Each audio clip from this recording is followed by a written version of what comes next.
আপনারা নিয়মিত অফিস করবেন, হাত তুলে বলেন। মাননীয় প্রধানমন্ত্রী, ওনারা নিয়মিত অফিস করবেন, ভালোভাবে রুগীদের দেখবেন, দুর্নীতিমুক্ত থাকবেন। আবারও হাত তুলে বলেন দুর্নীতিমুক্ত থাকবেন। ধন্যবাদ আপনাদেরকে। মাননীয় প্রধানমন্ত্রী, আমি খুব বিনয়ের সাথে, আবেগের সাথে আমার বক্তব্য শেষ করে আনতেছি। আমি একটি কথা আপনার সামনে তুলে ধরতে চাই। আমি অত্যন্ত মর্মাহত হয়েছি। আমাদের একজন ডাক্তার শঙ্কর প্রসাদ অধিকারী, কলাপাড়ার ইউএচএপিও, আমি ওনাকে দেখতে গিয়েছিলাম। ওনার স্ত্রী কান্না জড়িত কণ্ঠে বলেছিলেন, দাদা টাকা চাই না।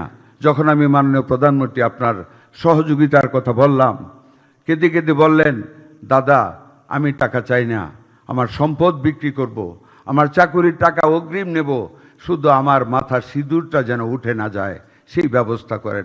আমি কেঁদে ফেলেছিলাম মাননীয় প্রধানমন্ত্রী। স্বামীর জন্য তার যে আবেগ, আর উনি সেই অ্যাক্সিডেন্টটা করেছিলেন একটি মোটর সাইকেলে গিয়ে। হেলমেট রাখা অবশ্যই উচিত ছিল, এটা ভুল। তবে মাননীয় প্রধানমন্ত্রী, আমি জানি আপনি কল্যাণমুখী কাজে চিন্তা করেন। ইউএচএফদের কিন্তু গাড়ি আছে, মাত্র 50টা উপজেলায় নাই, সব উপজেলায় গাড়ি আছে। যদি দয়া করে, আমরা একটা অর্থনীতিতে পড়েছিলাম, মোবিলিটি অফ গুডস যখন ইনক্রিজ হয় জনগণের আয় বৃদ্ধি পায়। আর সেই মোবিলিটি অফ গুডস বৃদ্ধি করতে হলে ইনফ্রাস্ট্রাকচার ডেভেলপ করতে হয়, গ্রামে গঞ্জে রাস্তা পাকা করতে হয়। মাননীয় প্রধানমন্ত্রী, আপনি গাড়িটার তেলের এবং ড্রাইভারের ব্যবস্থা যদি করেন, ইউএচএফপিওরা সারা উপজেলাব্যাপী যখন তখন রুগীদের ডাকে ওনারা যেতে পারবেন। এটা ওনাদের একটা আত্মমর্যাদা, এই লেভেলের অফিসারদের সবারই আছে, ওনাদেরকে দেওয়ার জন্য আপনি চিন্তা করবেন। মাননীয় ইউএচএফপি বৃন্দ, আমার বক্তব্য শেষ। আমি শুধু আপনাদের কাছ থেকে একটি আশ্বাস পেতে চাই, আপনারা নিয়মিত অফিস করবেন, হাত তুলে বলেন।